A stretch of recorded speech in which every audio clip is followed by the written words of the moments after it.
Hello learners, welcome back to your favorite channel Study with Prachi. Today is day 23 of our best English speaking course और आज का topic है idioms and phrases. Idioms वो expression होते हैं जो directly meaning नहीं बताते बट इनडायरेक्टली कुछ स्पेशल मीनिंग देते हैं। अगर आप फ्लुएंट और इंप्रेसिव इंग्लिश बोलना चाहते हैं तो आइडम्स का यूज जरूर सीखिए। तो चलिए आज मैं आपको कुछ ऐसे ही आइडम्स बताती हूँ। पहला है ब्रेक द आइस। इस आइटम्स का मीनिंग होता है कन्वर्सेशन स्टार्ट करना, ठीक है। स्पेशली जब सब लोग चुप, अगर सब चुप है तो आपको कन्वर्सेशन स्टार्ट करते हो तो जैसे ये आइटम जनरली तब यूज होता है जब किसी ऑकवर्ड या अनफैमिलियर सिचुएशन को थोड़ा कंफर्टेबल बनाना होता है, ठीक है। तो उस सिचुएशन में हम इस आइटम्स का यूज करेंगे, ठीक है। जैसे एक एग्जांपल लेते हैं, I crack the joke to break the ice at the party. अब दूसरा है a piece of cake. Piece of cake का मीनिंग होता है बहुत इजी काम। अगर कोई काम आपको बहुत इजी लगा हो तो आप उसको पीस ऑफ केक बोल सकते हो। जैसे this exam was a piece of cake for me. Yes, exam बहुत हल्का था इसलिए यहाँ ऐसा एग्जाम्पल दिया गया कि this exam was a piece of cake for me, ठीक है। तीसरा है अंडर द वेदर, ठीक है, जिसका मतलब होता है थोड़ा बीमार फील करना। अगर आपको किसी को ऐसा बोलना होगा, कहीं आप कोई कहीं जा रहा है या आप काम पे नहीं जा सकते क्योंकि आपको आप थोड़ा बीमार फील कर रहे हो, तो आप क्या बोलोगे? I did not go to work because I was feeling under the weather. Okay.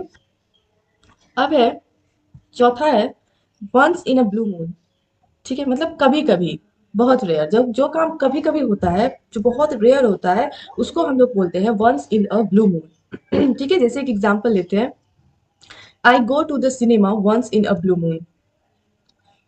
मतलब मैं सिनेमा देखने बहुत कभी कभी जाती हूँ, बहुत रेयर जाती हूँ, इसलिए यहाँ पे क्या हमने यूज किया, once in a blue moon. अब पांचवा है hit the nail on the head. मतलब बिल्कुल सही पॉइंट पर बात करना, इसका मीनिंग होता है।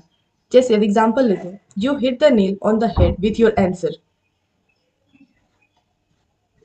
ठीक है, अगर hit the nail on the head, बिल्कुल सही पॉइंट पर बात करना, इसका मीनिंग है। और इसका एग्जांपल अभी आपने देखा, you hit the nail on the head with your answer. अब है let the cat out of the bag. Secret बताना गलती से, ठीक है। अगर आप किसी को सीक्रेट बताते हो या कोई सीक्रेट का बाहर आ जाना भी हो सकता है, अ, किसी सीक्रेट का बाहर आ जाना भी इसका मीनिंग हो सकता है let the cat out of the bag का। जैसे एक example, see let the cat out of the bag about the surprise party. मतलब सरप्राइज पार्टी का राज उसने बाहर ले आया, वो बता दी सबको।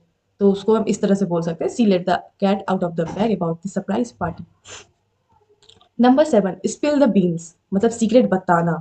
दोनों दोनों आइटम्स का एक ही मतलब है, ठीक है, करीब करीब, कुछ कुछ बिल्कुल थोड़ा ही अंतर है, वरना बहुत सिमिलरिटी है दोनों में। तो स्पिल द बीन्स यानी सीक्रेट बताना। तो come on spill the beans, what did he say, ठीक है।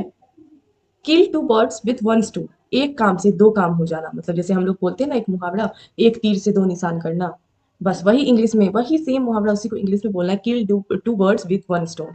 Bye going to the market I kill two birds with one stone. I bought groceries and meet my friend.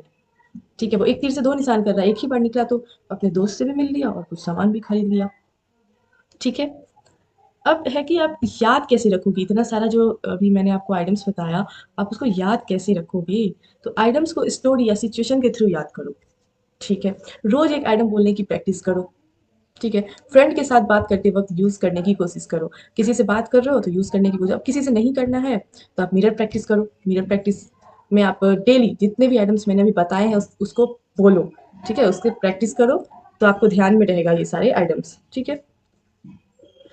देखिए अब ये तीन items है, break the ice, a piece of cake और let the cat out of the bag. ये आपका homework है, आपको इस तीनों आइटम्स पे तीन तीन सेंटेंस बनाने हैं, ठीक है। और बना के हो सके तो कमेंट में जरूर लिखिएगा सारे सेंटेंसेस, ताकि मैं चेक कर सकूं कि आपने एक सही बनाया है या गलत बनाया है, ठीक है। तो आइटम्स आपकी इंग्लिश को नेचुरल और अट्रैक्टिव बनाते हैं, इसलिए रोज थोड़ा प्रैक्टिस करते रहो and soon you will sound like a native speaker.